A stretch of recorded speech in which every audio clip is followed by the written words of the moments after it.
How's it going? And welcome back to the channel.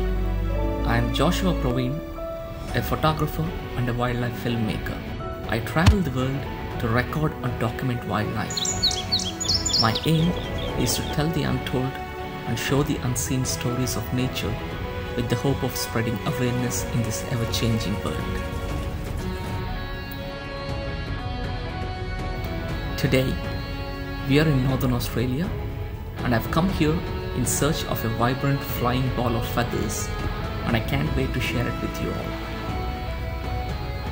Australia is home to 10 species of fairywrens. One of the colourful ones in the list is the red-backed fairywren. Living up to their name, with vibrant red backs, black body and vertically pointed upright tails, they are hard to miss on a trip to Australian bush.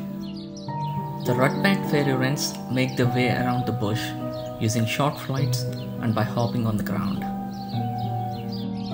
Like most of the male birds in the avian kingdom, male red-backed fairywrens are brighter and colourful compared to the pale brown females that blend very well with the surroundings. These vibrant little balls are endemic to north and east coast of Australia. Both male and females make their presence known by using relatively long and high-pitched calls.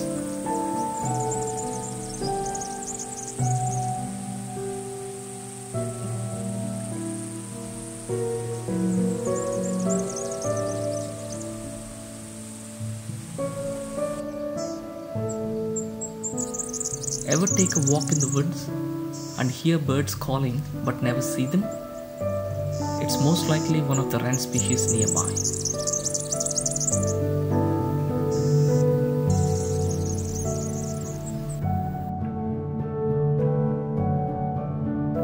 During the breeding season, males carry a red or blue color flower petal in their mouths to impress the females.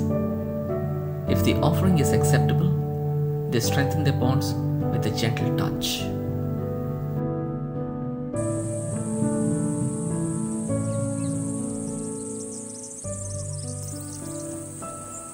The red-backed fairywrens favor tropical and subtropical savanna with dry or vegetative open grasslands.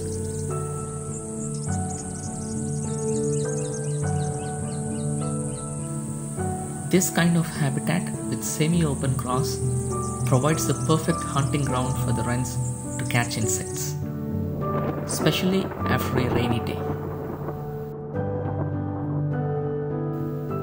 Because rain provides water, creates damp areas and releases chemicals from plants, insects usually increase in numbers, giving a perfect opportunity for the fairies to hunt. Insects make up the majority of their diet, so they scan the skies and launch themselves upwards to catch them.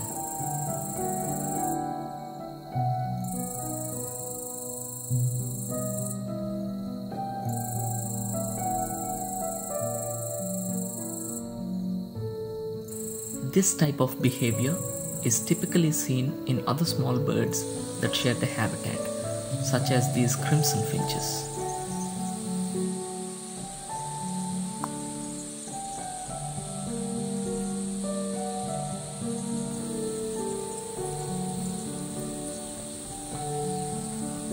There's only one thing left to do after a good meal: preening, sunbathing, and head scratching.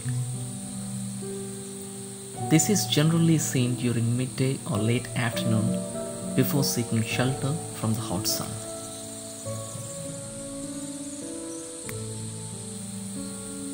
Feeding starts again in the evening before moving to their roosting sites at dusk. Since these little birds are fairly tolerant of human activity, they can be approached to some extent compared to other birds. Overall, I had a great time filming these little jewels in the wild, and I hope you all enjoyed this short film.